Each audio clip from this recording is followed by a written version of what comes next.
Gandang umaga po sa inyong lahat.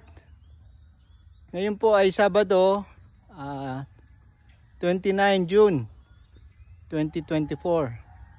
So pinapakita ko po yung bagong grass cutter ng ating dragon fruit farm at malinis na po ngayon.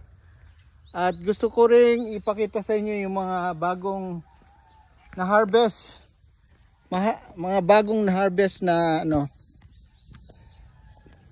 Yan. So ito po yung bago nating ito yung mga bago nating na harvest mula nung nag-umpisa tayo nung November. So malalaki po at first harvest natin ito. Mahigit 10 ang nating ano, 'di ba? Arman, ilan na natin harvest? Marami yan, sir. Mga 10 kilo po yan, sir. Oo, yan oh. So, hawakan mo ano. So, ang daming natin na harvest. First harvest ng ating dragon fruit mula nung inumpisa natin ng Malalaki. Ng November. So, titikman po natin mamaya ang ating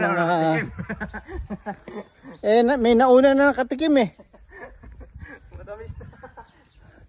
So, yan po ang aming balita sa ano. Pero marami pa rin may mga bunga. Makikita nyo, maraming mga bunga na lumalabas, pati kulay dilaw at at pula. Dahil ba sa ito, abono natin Arman? Bibili tayo abono. Ano yung abono natin? Complete at saka oo. Maganda pala maganda Maganda pag nalalagyan ng abono. Hahaluan pa natin ng ipot at ipot ng manok at mga ibang organic na abono para tuloy-tuloy ang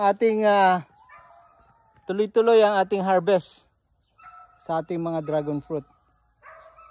So for the first time mahigit 10 kilo ang ating harvest ngayong Sabado, June 29, 2024. So yan po ang aming magandang balita sa inyong lahat. Happy Saturday at magandang umaga sa inyong lahat.